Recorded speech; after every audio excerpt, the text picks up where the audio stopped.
GBH HD2 Boston, 96.3 W24. The meeting of the Board of Selectmen to order, and ask everyone to please rise for the Pledge of Allegiance.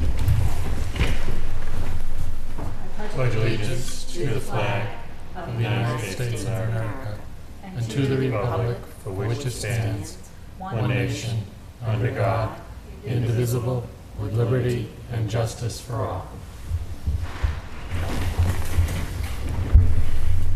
Okay, is there any public comment from the public? Seeing none. Any public comment from the board? Yeah, I would like to say something. I hope everyone is coping well with the aftermath of yesterday's storm.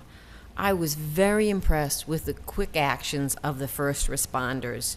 Shortly after that 5 p.m. episode of swirling winds and hail and water in my neck of the woods, my husband and I tried to get down to our kids' summer cottage about a mile down the road, and we were stopped after about a quarter of a mile because there were first responders there, and there was a tree down on some wires, and the first responders were already there, and I don't know, it must have been just a very few minutes after the storm. So we turned around and went the other way, and there was another tree down with wires, and they had already set up orange cones, so no one would go near that. So we ended up going back home and going by boat. But it was very impressive how quickly they were on the scene. Thank you very much. Okay. And another thing I wanted to mention was that the storm drains are full of debris. I cleared about 3 this morning near my home, and we're expecting more rain this week. So if people are able to, if they could clear the tops of the storm drains and get that debris off of them, there'll be a place for the water to go when there's another storm. Okay, and if we could just let the DPW director know about that as well. I wanted to talk about the storm as well.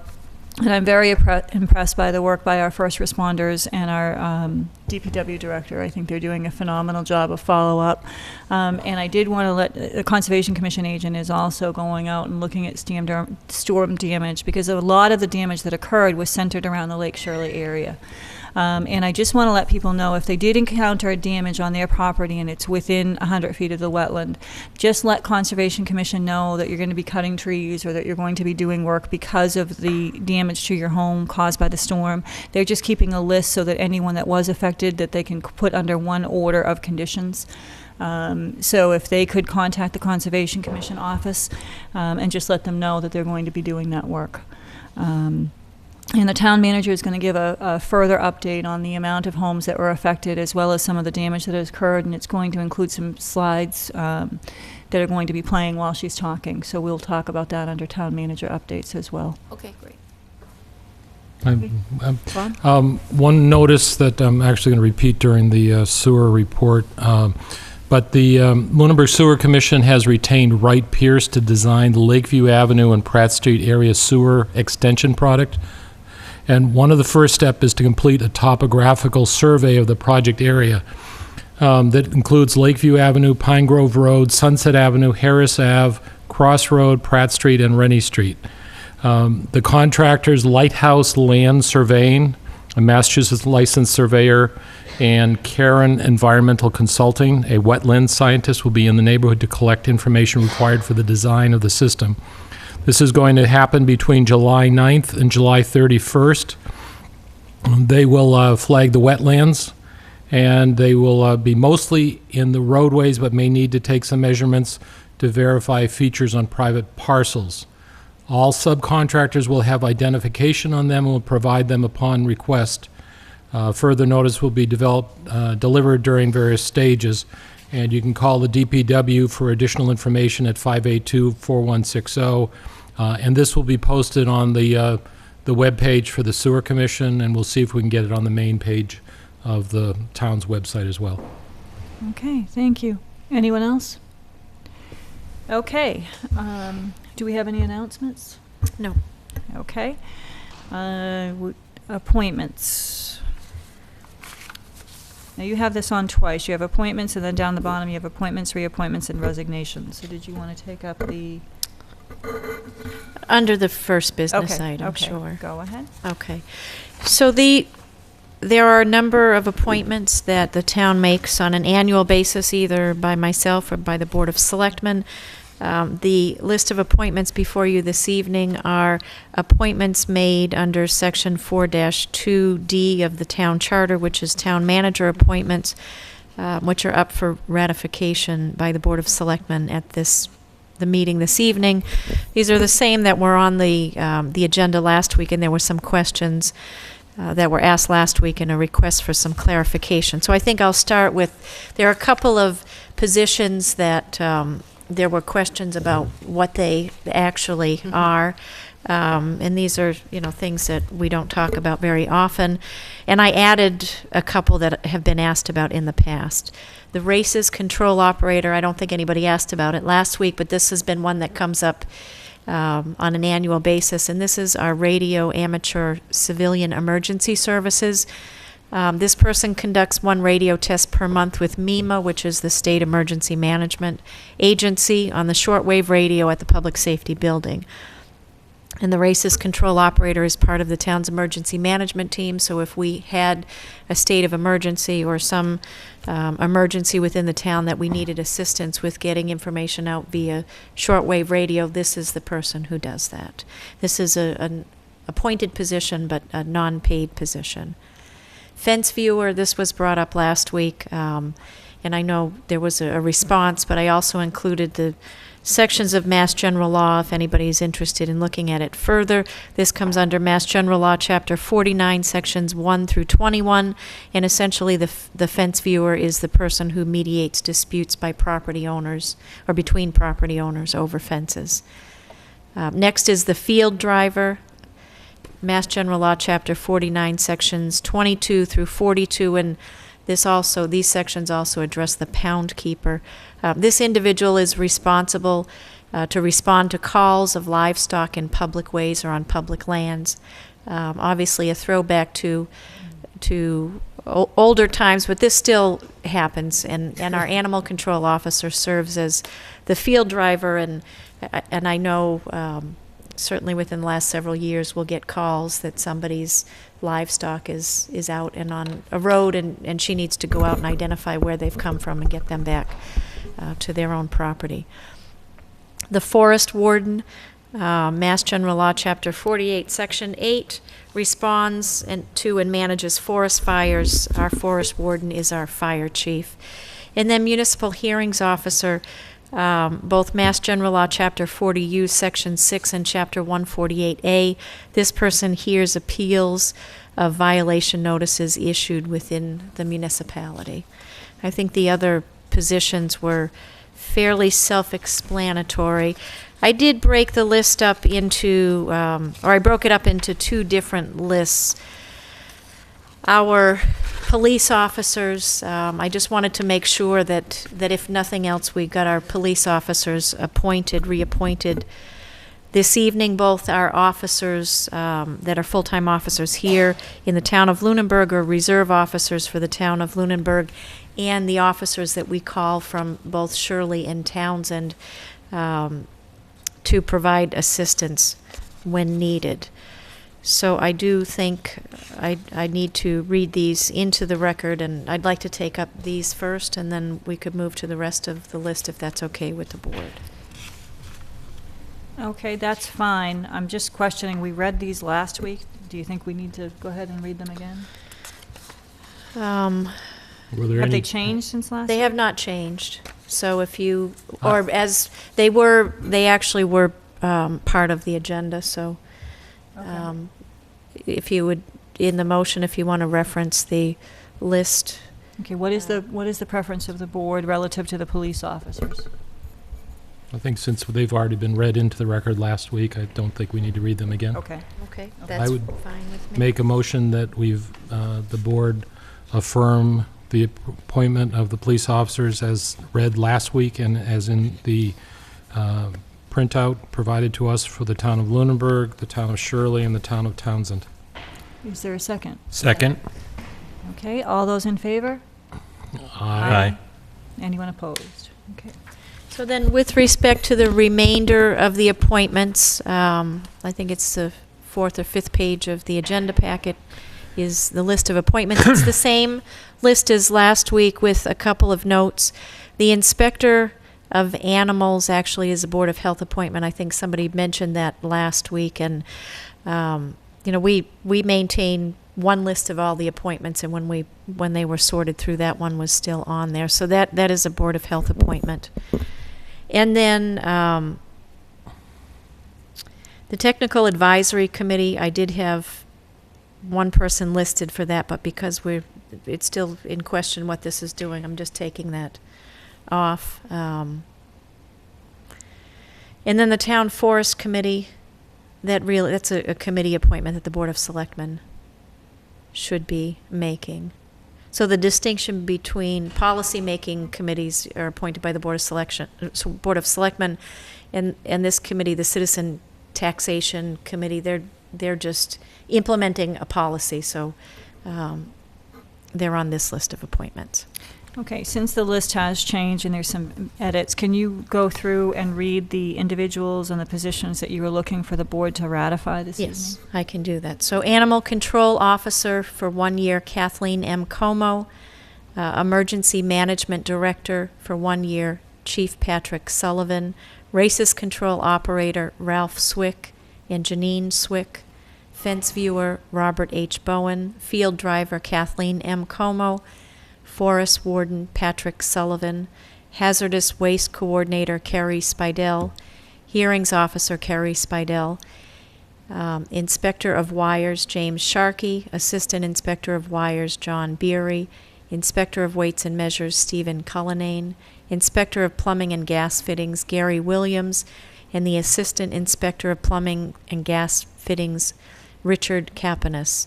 Public Weighers, Faye Silva, Eric Ward, Brian Contoy, Richard Reynolds, Eric Morin, Jay Valier, Gary Savoy, Robert Pierce. The Senior Citizen Property Tax Work-Off Program and Taxation Aid Committee, Catherine Herrick, David Manzello, Doreen Noble, Shelley Mackay.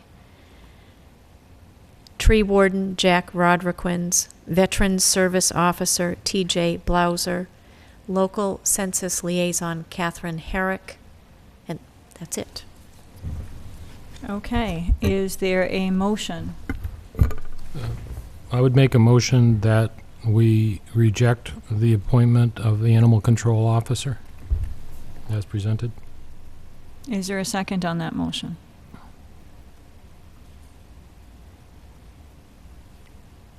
Okay, since the motion was not seconded, is there another motion? I would move that we approve the town manager's appointments as listed in red. Is there a second? Second. Okay, all those in favor? Aye. Aye. Opposed? Aye.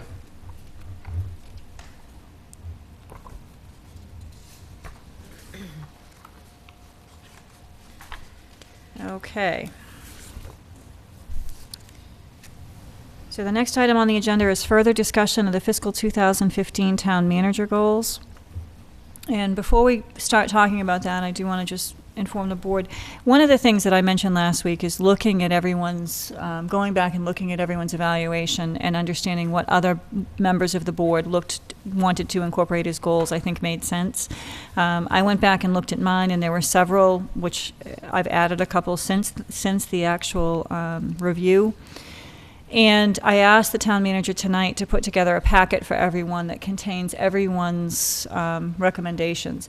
I will remind everyone that these are not public. The only evaluation that is public is the consolidated evaluation, so this is information for you only. But what I think might make sense is for each of us, because we just got them this evening, is for each of us to go back and look at what the other members recommended. And bring this back for discussion, either in a workshop setting or in a meeting, and when we have a full board as well. So thoughts, comments? I think it's a good idea.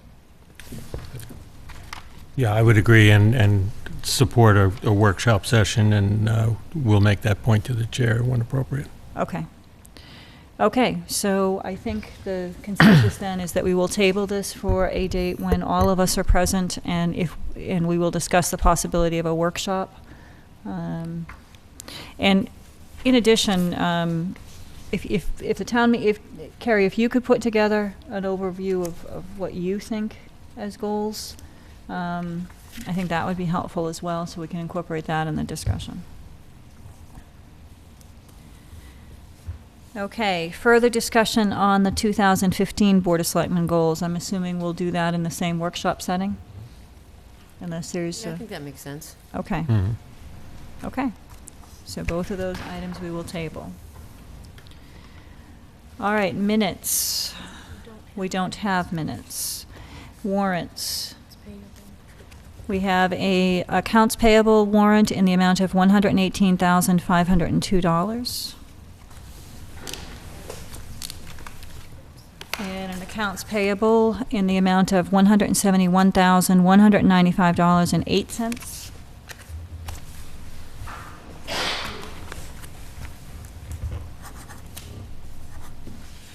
And while those are going down, are there any action file issues?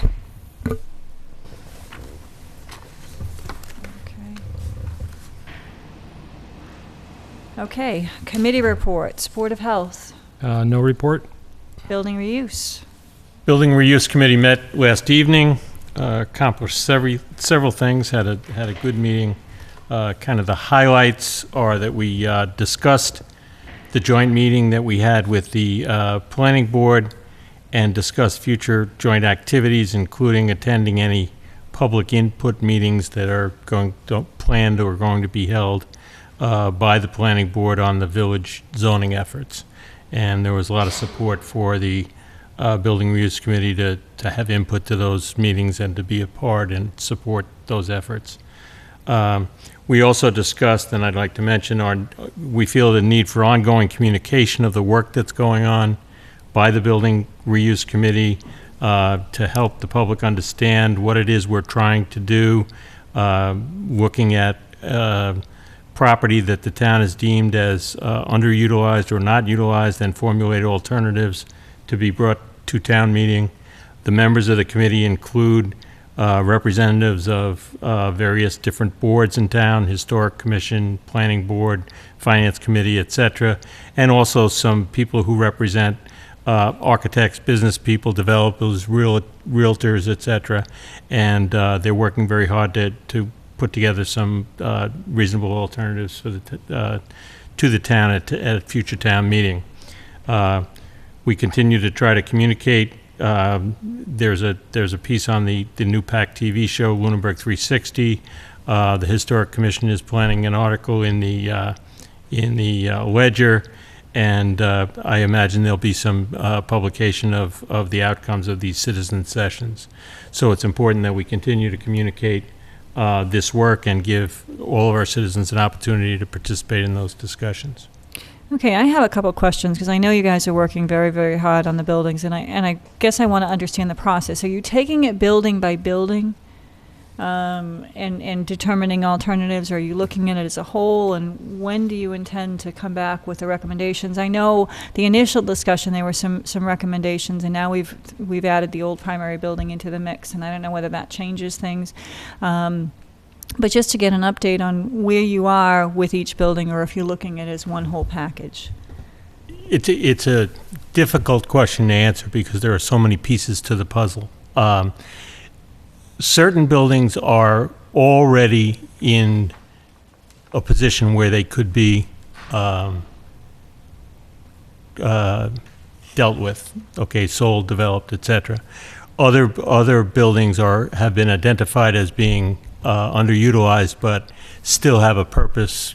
For instance, the TC Passios provides the HVAC to the high school and will need to continue to do that through the life of the existing high school.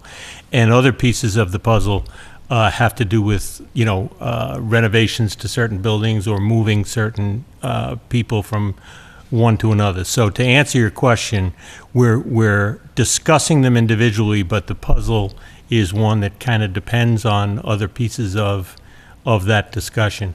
Our plan is to bring, as we can, to bring bite-size, my word, decisions to the town meetings. So we believe that there'll be parts of this discussion that are had as early as the fall town meeting, but there'll probably be pieces of this puzzle on town meeting agendas for the next 3 town meetings. Would it be possible just to get an update on what's happening, like, for example, the town hall, and I know I've raised some concerns. I know the initial recommendation is to have everyone back in the town hall and look at marketing the Ritter. And as I expressed that night and have several times since then, I really would like to understand more about that process. But additionally, understanding what things you're looking at, for example, for the old primary school, are you going to do an assessment of the building, or just kind of bullets of where you are with each building? Yes, yes, and we'll continue to do that as time goes on. Okay. A good example, Paula, is that for Town Hall, if we were going to ask the town to renovate Town Hall for a use as a municipal building with all of the offices, it would require a certain expense, and we need a funding source for that expense. The original big picture said that perhaps the disposal of some property would provide that funding source.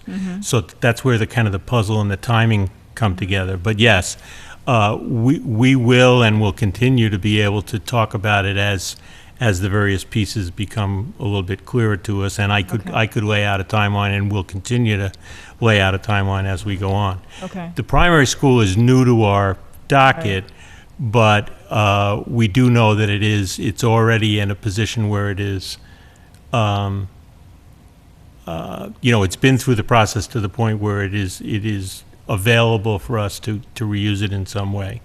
It's the only decisions that have been made, or the only recommendations that come out of those decisions, are that it's probably too big in terms of a footprint to be a town hall, and that its state of repair might be beyond reusing it as is, and it might require quite an extensive renovation. So that might be better done by someone who was going to use it for a purpose where they would take on the cost to renovate. But and also is it a standalone property that we market as a standalone property, or do we market it along with the Ritter, as a bigger piece? But I think the important part is that none of these decisions are being made unilaterally. What we're trying to do is put data together, assess possibilities, and then bring those decisions forward to make people comfortable with making a decision on where to go next. Okay, so you've mentioned the joint sessions and mentioned, if we're really going to look at this for fall town meeting, for example, I do think that we've got to, and I know I would like to understand exactly what's being looked at and what may be considered in the fall, because the fall, although it's July now, it's going to come up very, very quickly. And they're all, as you said, they're all pieces of the puzzle. So Right. understanding what the total big picture is going to be important in making the decisions on some of the pieces. It's probably unreasonable for me to leave the impression that the big picture would be available by fall town meeting. What we hope to do is have a vision, Yeah, and then a right. decision on a much smaller piece Right, of the right, picture. Right, but understanding the vision well in advance, Right. I think would be helpful. So if we can, The other work towards component that. is the moving target of the proposed village bylaw, which, depending on whether the town adopts that or not, can make a difference for what the Absolutely. reuse plan is. So absolutely. that they've started that process. The Historical Commission has done some work, and the Planning Board with a joint meeting with the reuse and everybody later, July 30th, I believe. Right. I believe that's the date they'll make those the final charrette, decisions the at their charrette, next meeting, right, the right? charrette. So part of that goes to, there really isn't one point in time where we're going to know everything until some Right, things get decided. Right, but I'd just like to know that what's feeds being into it. considered, what I'd like to know what's being considered, or what information's being looked at for the buildings, just to get, At this point, the fall town meeting decision, although it's aggressive, would probably center around the zoning discussion. Okay, that makes sense, okay. And I know the planning board is hoping to have a bylaw at the Right. fall town meeting. Okay. All right, Depends on when we have the fall town meeting. exactly. Capital planning? No Hiatus. report. Finance committee? I was unable to attend the last one. There is a meeting this coming Thursday here in Town Hall, and I'll be there. Okay. Library Board of Trustees? No report? MPO, no report, and the meeting for July has been canceled. Planning Board, no report. The meeting is Monday night. PAC is on hiatus. School Advisory Committee on Acceptance and Diversity. Bob, is that? That's completed. That's completed. So that can be we taken off take the that list. off. School Committee? They're meeting next week. Okay. And School Building Committee, Tom is not here. They're meeting tomorrow night. Okay. School building. Sewer Commission? Is meeting tonight. Okay. And Mass Broadband, Tom is not here. Okay. Town Manager reports. I have 2 reports for you this evening. The first is relative to the Catkin property, the right of first refusal. I did send something out to you last week. We received, maybe about a month ago, received a notice that this property that is in Chapter 61A was being sold, and the town has the right of first refusal on it because it is in chapter land. I did, when we received it, sent it out to the Planning Board, Open Space Committee, and Conservation Commission to look at according to your policy, and I also sent it to Town Council to review for legal compliance with the regulations. I did receive a report back from the Planning Board that they would endorse whatever recommendation either the Open Space Committee or the Conservation Committee made relative to whether or not the town should pursue purchase of the property. I did hear back from Town Council at the, I guess, the middle of last week, and Town Council, as you know, identified that several deficiencies in the notice that the town received. I had mentioned to you via email that I wanted to wait to see what came back from either Open Space or Conservation, because I didn't think it was 100% necessary to put them through the effort of fixing the deficiencies if there was no interest in the property. And the initial reports that I had received, I wasn't sure if there was going to be interest in this property. And then over the weekend, I received word from the Conservation Commission that there is some interest in the property, and they also noted the deficiencies.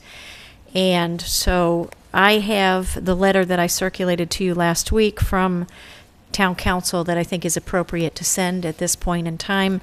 And I would just note that Town Council has stated that the notice we received is insufficient in that it does not meet the procedural requirements of Chapter 61A. The location of the acreage of the chapter land is not shown on the map, drawn to a scale of the Lunenburg Assessor's maps identifying the chapter land. There's no evidence that the notice was sent to the state forester. The notice is insufficient because the agreement is not limited to the chapter land, and there are several other deficiencies that are noticed. So I would circulate this for you to sign. We'll send this out to the attorney representing the owner, the seller, to let them know. And what happens is the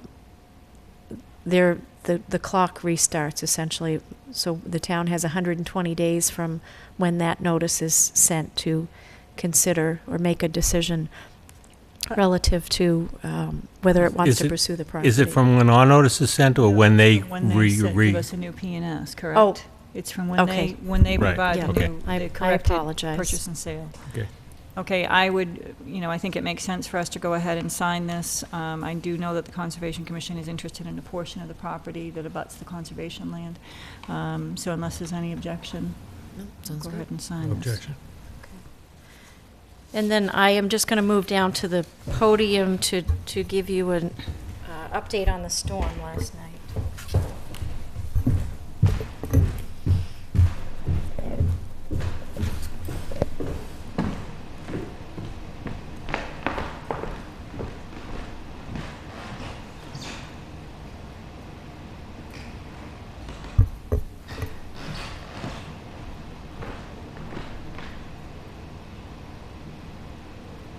And while, Bob, could you just send that back up so that we don't lose it? Thank you. Okay. So these are some pictures from some of the storm damage they were taken today. I don't have them labeled because I just got them just before the meeting, but these are generally in the area of Lake Shirley, Reservoir Road, Goodrich Street. That's where most of the damage occurred, and this will just run in the background, and I'd like to give you just some details on the activity that occurred. So as you know, we had 2 storms that came through the area yesterday afternoon and evening, the first at about 4:22, and then the second at about 6 o'clock. In total, at the worst of it, we had about 650 homes that were without power, again, in the Lake Shirley area generally. At about 11:30 last night, when we stopped our operations, about 50% of the homes had their power restored. And as of first thing this morning, there were only 4 homes that were without power. And throughout the day, it's my understanding that those 4 homes were connected back to power. So the first storm that came through at about 4:22, at the worst of it, winds were clocked at about 54 miles per hour, and the rain fell at about 1 to 1.5 inches per hour. The duration of the storm was it was right about an hour, and we had 1.29 inches of rain that fell through the first storm. So the first indication, the Fitchburg Airport reported to dispatch that thunderstorms were moving into the area. At 4:25, the National Weather Service broadcasts emergency alert for flash flood warnings until about 6:15. At about 4:30, the storm actually moved into Lunenburg, moving in from the west with heavy downpours, high wind gusts, and severe lightning. At 4:49, the National Weather Service issued the emergency alert for the tornado warning, effective in the area until 5:30 last night. The first call that we received for service was at 4:41 on Northfield Road. We had trees and wires down in the roadway, and that roadway was closed. The police department called in additional staff at that same time, as did DPW and the fire department. At 4:49, we had trees down on Flat Hill Road at Spring Street, and that road was closed. At about 4:50, the first storm left the area. At 4:52, we had trees reported down in the roadway and on a house on Sunset Ave. I have reports of 4 to 6 homes that received, either had a tree down with little to no damage or some damage, mild to moderate damage in total. At about 5 o'clock, we had a tree down on 10 Spring Street, and I think we might have a picture of that. That was reported as minor to moderate damage. In terms of damage to homes, we had 2 on Spring Street that were minor to moderate, 1 on Oak Ridge Road that was minor, 1 on Reservoir Road that was little to no damage. And then I have 2 other reports of the one on Sunset Ave and Robs Hill Road, and I don't have anything to indicate how extensive the damage was there. So we had Spring Street Extension closed at one point, Sunset Lane closed at one point. At about 6 o'clock, the second storm came in, and that was pretty short in duration. The rain was heavy, but the lightning strikes and the winds were much less severe with the second storm. Our DPW worked, I think I mentioned, until about 11:30 last night, and then back again at 7 o'clock this morning. Their work last night really was with Unitil as Unitil was restoring the lines. Unitil will cut trees down that are affecting, but they'll just leave them where they are, and our DPW went in behind and at that time moved the trees so they weren't blocking the roads, so that when they left last night, all of the roads were open. They went back this morning, and they're working on removing the trees that were on the right-of-way, and they began removing and chipping.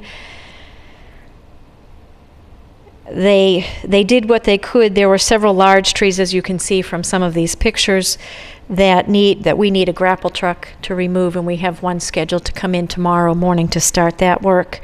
We did have one vendor on today to work with us to remove some of the trees. I know we're trying to get at least another vendor in. It's tough because this whole area is affected by the same thing that we are.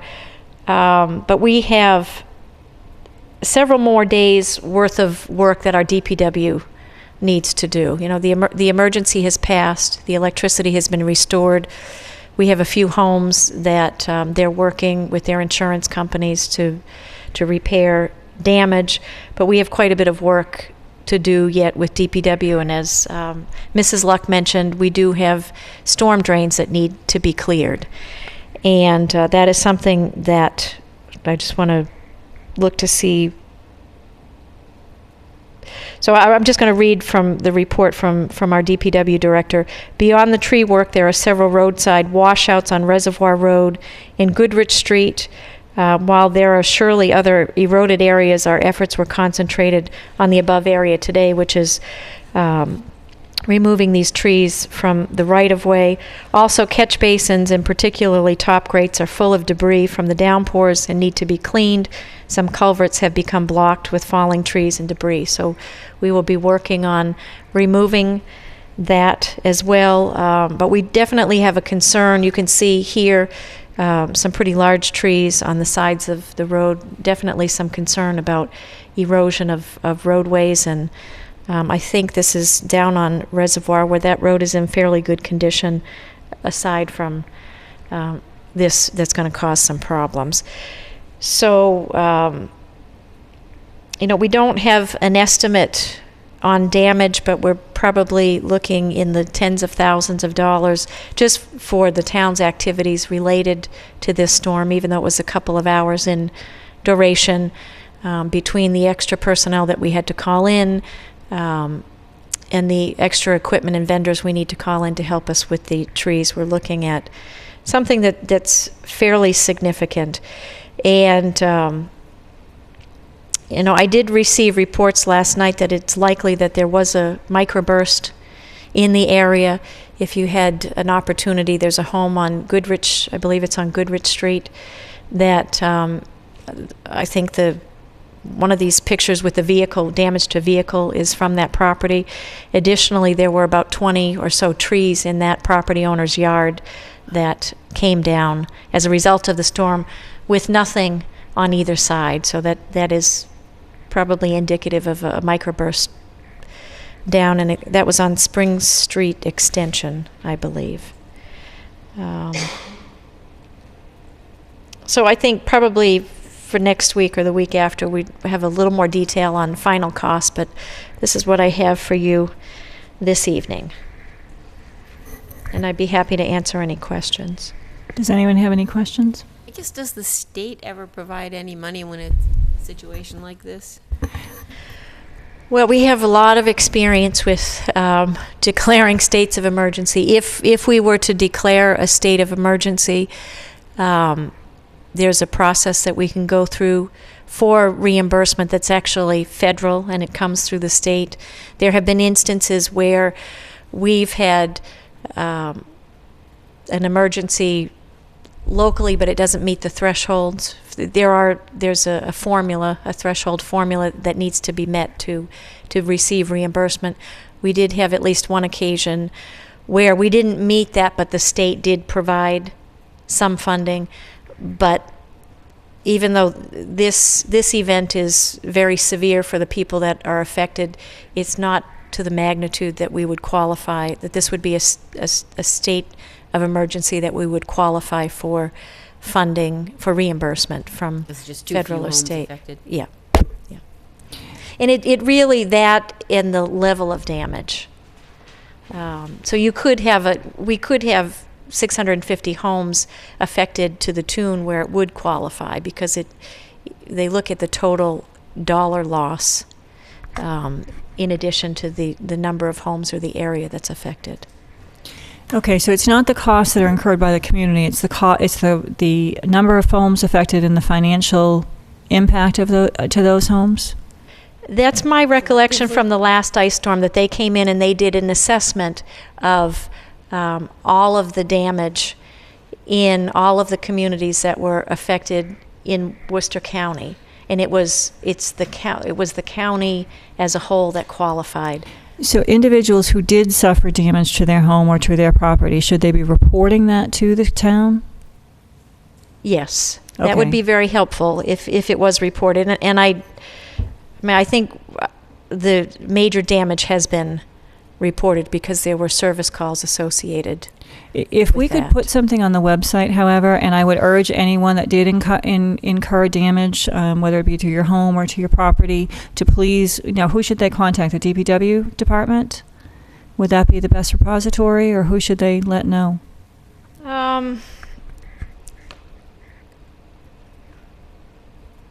Yeah, I would suggest DPW at this point. Just my original thought was dispatch, but no, that's not Okay. going to work for non-emergency. Okay, so if people could, and do you have the number for the DPW department? DPW is 978-582-4160.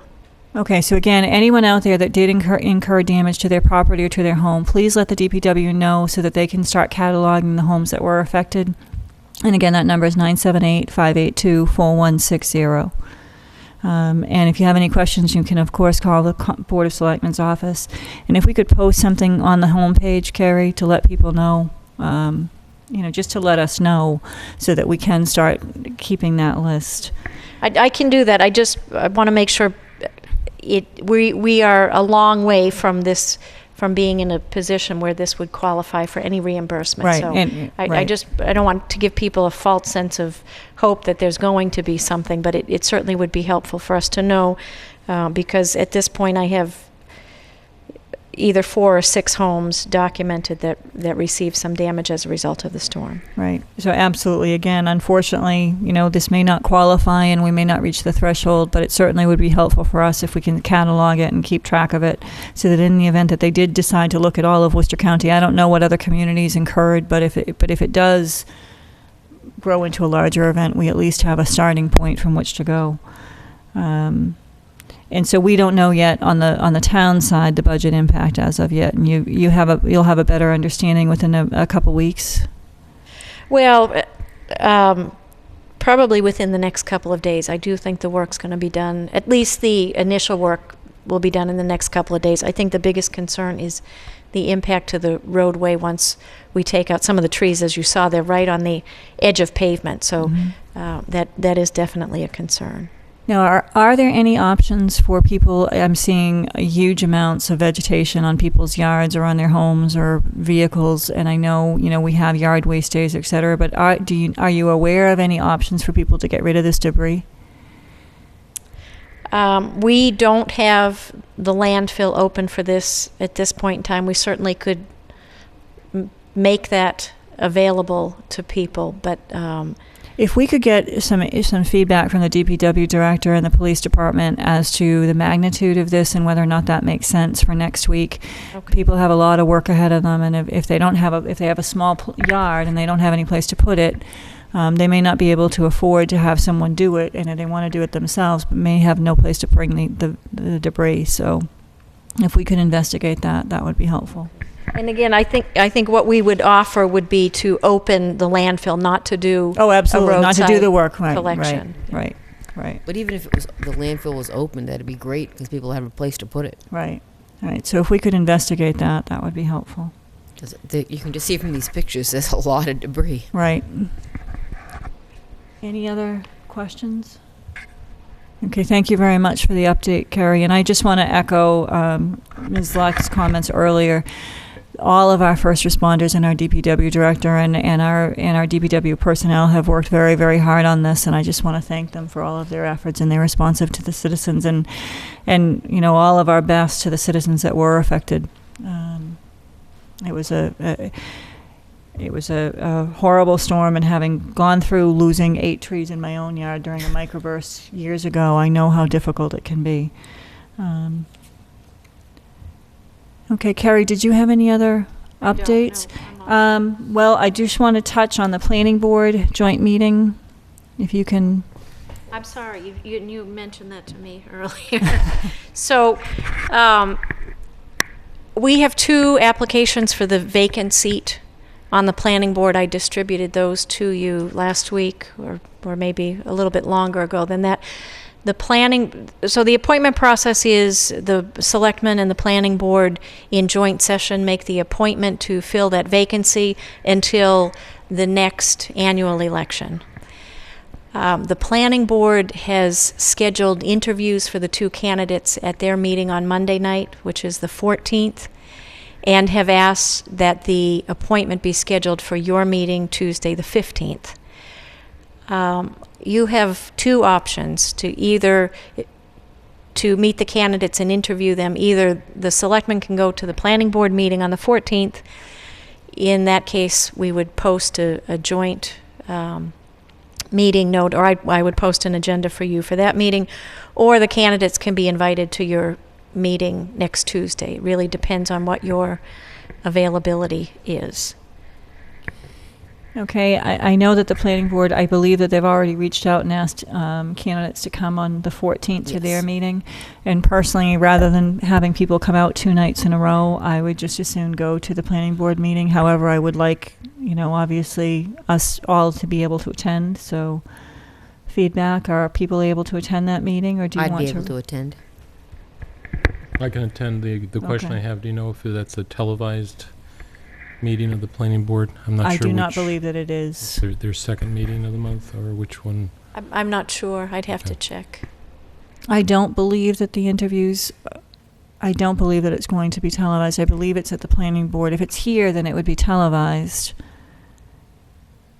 It's not, but it's too early to be posted at this point. Yet, So I'm available.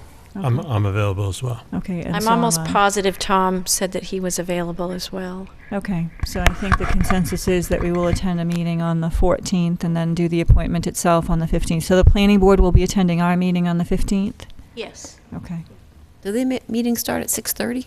yes. If you could just verify the time of when the interviews are scheduled for, Carrie?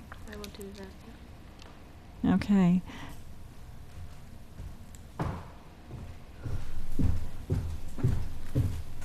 And I believe you said you don't have any other reports or department reports? I don't know. Okay. And we don't have an executive session, correct? Correct.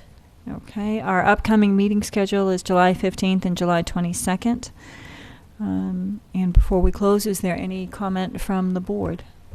I just reiterate what I stated at the beginning, that starting on July 9th, the Sewer Commission has entered into a contract with Wright Pierce to do design of the sewer system in the Lakeview Avenue, Pine Grove Road, Sunset Avenue, Harris Avenue, Cross Road, Pratt Street, and Rennie Street.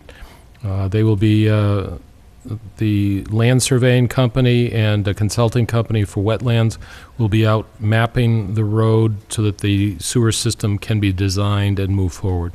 Okay. And I am just going to reiterate what I said as well as for conservation, because a lot of these homes that were affected are within the wetland zone of 100 feet. If you could just let the Conservation Commission know what damage occurred on your property and what steps you're taking to mitigate that. By no means are they trying to slow you down, but just to make sure that all the paperwork is completed in accordance with general laws. Okay, if there is no other comment, I would accept a motion. I move we adjourn. Is there a Second? second? Okay, all those in favor? Aye. Aye. And we will see you next week. Thank you. Thank you.